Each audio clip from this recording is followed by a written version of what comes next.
Unit 1. In the last class, we talked about present perfect continuous, and in other class, we talked about present perfect. But today, we are going to talk about future continuous. Yes, that sounds so strange, but it's so simple. Please pay attention to the class and see you there. Okay, kids, we are here in class. Today we are going to talk about future continuous. I say to you that this sounds so rare, but this cool past is rare.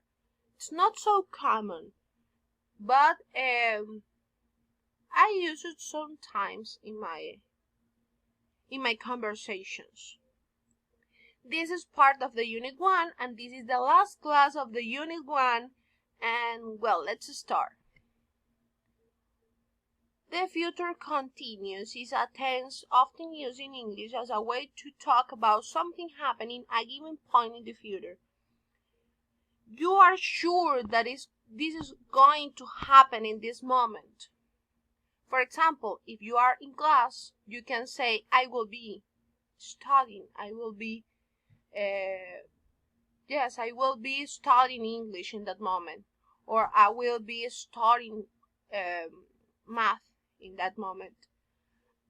Is something that will be happening in that time, okay?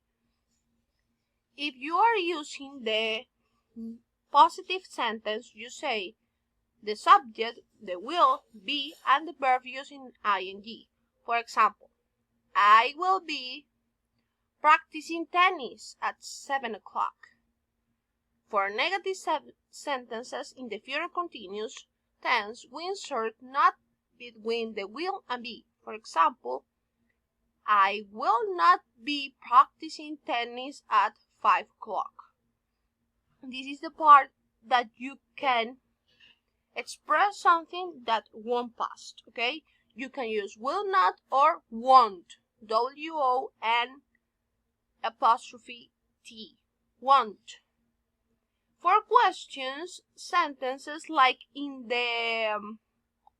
all the auxiliaries, we change the subject with the will, and the will pass to the beginning to the sentence that is not a sentence anymore, and now it's a question.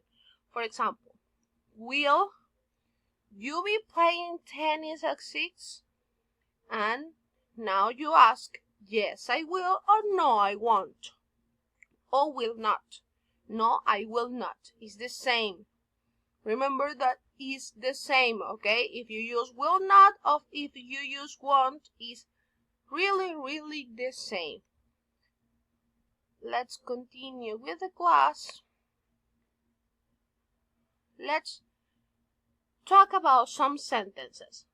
For example, if you are talking in simple, nothing of this is simple. If you are talking in affirmative sentence, you can say, I will be playing tennis at 10 a.m. tomorrow. This is a situation that I know that is going to happen. Sometimes the people say, I am playing tennis at 10 a.m. But you can use tomorrow because it's a complicated moment, okay? It's properly use the future continuous. They won't be watching TV at 9 p.m. tonight. What will you be doing at 10 p.m. tonight? This is a mix of the WH question with the will. You can use the WH question with the most of the auxiliaries. What will you be doing when I arrive? Oh, she will not be sleeping when you telephone her. Or she won't be sleeping when you telephone her. When you telephone or when you call her, okay? Well, kids, that's it. Okay, kids, let's talk about evaluation. In this case, your evaluation is photo competition.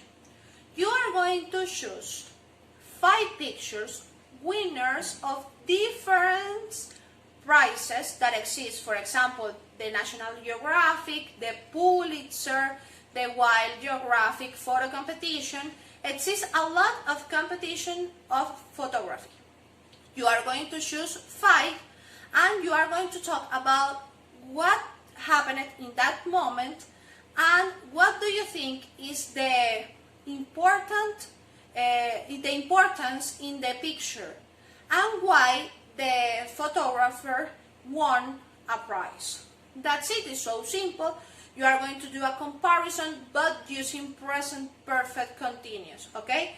The descriptions are going to be in present perfect continuous. I show you in the Google Classroom the Afghan girl. If you remember, if you don't remember, you can find in the classes the Afghan girl and you can see that picture won the National Geographic Prize and it's the most famous in the National Geographic Life, okay? Well, I show you the story in the Google Classroom and you can see the video about that. You need to do the same process to find the information. Remember, follow the instructions in the guideline. Well, kids, this is all for today. Remember, if you have any question, text me through Hangouts by Google Classroom or send me an email. See you in the next class.